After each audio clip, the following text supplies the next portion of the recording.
On porte tous, chaque jour, des énergies invisibles. C'est fascinant, hein? Certaines nous donnent l'impression de flotter, de pouvoir tout accomplir, tandis que d'autres, elles nous pèsent, nous ancrent lourdement au sol. Aujourd'hui, on va s'inspirer des enseignements de Dolores Cannon pour un voyage de transformation. L'objectif, identifier et surtout se libérer de ces... Et là, on touche à une question essentielle. Est-ce que c'est possible que des schémas, des routines tellement ancrées qu'on ne les voit même plus, puissent en fait sculpter notre bien-être à un niveau bien plus profond qu'on ne l'imagine? C'est exactement ce qu'on va explorer ensemble. Alors, pour bien comprendre de quoi on parle, il faut poser une base. Le concept de fréquence vibratoire. Il faut voir ça comme la signature énergétique de notre être. Chaque pensée, chaque émotion, chaque geste, tout ça vibre à une certaine fréquence. Et c'est cette énergie qui, au final, colore toute notre expérience de la vie. Allez, on commence notre voyage et on commence par l'intérieur, dans notre propre paysage mental et émotionnel. C'est souvent là que se cachent les ancres les plus lourdes, celles qu'on s'est nous-mêmes forgées. La première ancre, et c'est peut-être la plus lourde de toutes, c'est de s'accrocher aux rancunes. Le ressentiment, le sentiment d'être une victime, ce sont des émotions qui tirent littéralement notre vibration vers le bas.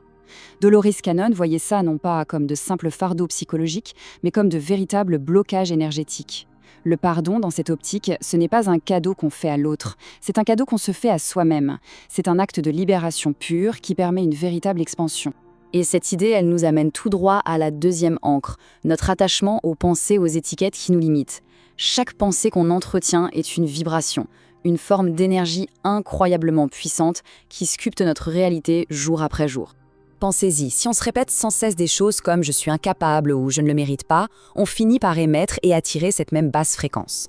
La pleine conscience, c'est un outil formidable pour casser ce cycle. Ça nous apprend à observer nos pensées comme on observerait des nuages dans le ciel. Ils passent, mais ils ne sont pas le ciel. On réalise qu'une pensée n'est qu'une pensée, ce n'est pas la vérité de qui l'on est. Et là, on récupère le pouvoir de choisir quelle pensée on veut nourrir. Bon, après les pensées limitantes, on arrive à la dernière ancre de notre monde intérieur. C'est une force subtile, mais incroyablement puissante, le jugement. Qu'on le dirige contre soi ou contre les autres, il génère une énergie de résistance, de séparation qui nous maintient bloqués dans des états vibratoires inférieurs. Alors, comment on se libère du jugement? Le chemin se fait en 3 temps. Ça commence par la compassion envers soi-même, accepter ses propres imperfections. Ensuite, on étend cette même compassion aux autres. Mais la clé de voûte, le vrai changement, c'est l'acceptation. Accepter les choses telles qu'elles sont, sans vouloir constamment les changer, c'est un pas de géant vers la paix intérieure et une fréquence plus élevée. Ok, maintenant qu'on a fait un peu de ménage à l'intérieur, qu'est-ce qui se passe avec notre environnement extérieur? Comment l'énergie de nos espaces et de ce que nous consommons influence-t-elle notre état? C'est ce qu'on va voir maintenant. C'est fou, mais on y pense rarement, notre environnement physique n'est absolument pas neutre. Chaque objet, chaque meuble dans notre lieu de vie porte une énergie, une histoire, et ça influence constamment notre propre vibration. Notre maison, ça devrait être un sanctuaire, un endroit où l'on se recharge, pas un endroit qui nous vide. Et donc, désencombrer, ce n'est pas juste faire du rangement, non. C'est un véritable nettoyage énergétique. Se séparer d'objets qui nous drainent, c'est comme lâcher un bagage émotionnel. Ça crée de l'espace au sens propre comme au figuré, pour que de nouvelles énergies plus positives puissent enfin circuler. Exactement de la même manière, ce qu'on met dans notre corps a un impact direct sur notre énergie. Les enseignements de Dolores Cannon s'étendaient aussi à notre alimentation. Les aliments vivants, proches de leur état naturel, gorgés de soleil et de nutriments, élèvent notre propre énergie. A l'inverse, les aliments ultra transformés peuvent nous laisser dans une sorte de brouillard mental, complètement épuisé. Bon, on a parlé de l'intérieur, on a parlé de notre espace physique, mais qu'en est-il des énergies qu'on laisse entrer? Celles qui viennent des autres, des médias que l'on consomme. C'est une porte d'entrée majeure. Et là, c'est vraiment crucial de savoir repérer ces signes dans nos relations. Chaque interaction est un échange d'énergie. Certaines personnes nous élèvent, nous inspirent.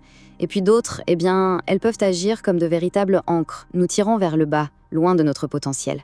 Protéger son espace énergétique, ce n'est pas de l'égoïsme, c'est essentiel. Ça peut vouloir dire poser des limites claires, avoir des conversations qui ne sont pas faciles ou parfois simplement s'éloigner. L'idée, c'est de choisir consciemment de nourrir les liens qui nous font du bien, qui sont basés sur un échange positif et mutuel. C'est exactement comme pour l'alimentation. Ce qu'on consomme avec nos yeux et nos oreilles, ça nourrit notre esprit. Les actualités anxiogènes en boucle, la musique aux paroles négatives, les films violents, tout ça peut, inconsciemment, nous aligner sur de basses fréquences.